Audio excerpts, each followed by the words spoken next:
Visite de Blinken au Maroc, le Sahara, le gaz et l'Ukraine au programme.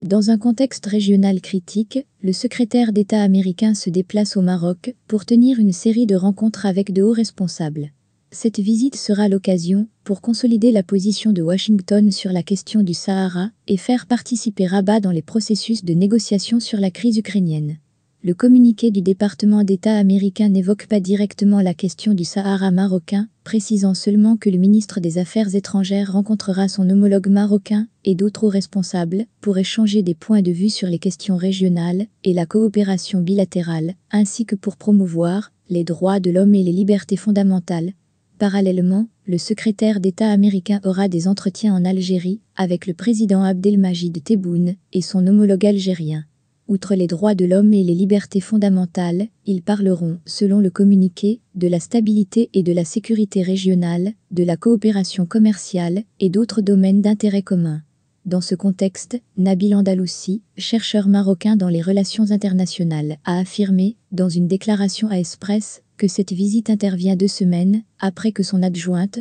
Wendy Sherman, s'est rendue au Royaume et qui a été suivie d'un communiqué expliquant tous les points abordés. L'expert en relations internationales ajoute que la visite du secrétaire d'État ne s'écartera pas des points soulevés lors de la récente visite de Sherman en général et que les 2 principaux axes sont la position américaine sur le plan d'autonomie et la guerre Ukraine-Russe. En ce qui concerne le Maroc, le porte-parole indique que cette visite sera l'occasion pour confirmer la position américaine sur le plan d'autonomie et la reconnaissance de la marocanité du Sahara et également mettre fin à toute hésitation autour de cette question. Cela a été exprimé dans le communiqué de conclusion de la visite de la vice-secrétaire d'État américain au Maroc. Andalousi a souligné que les États-Unis continuent à considérer le plan marocain d'autonomie comme une initiative sérieuse, crédible et réaliste. Étant donné que c'est une approche qui répond aux aspirations des populations de la région, cette position n'est pas seulement une acceptation de la proposition marocaine, mais aussi une explication de la raison de ce soutien.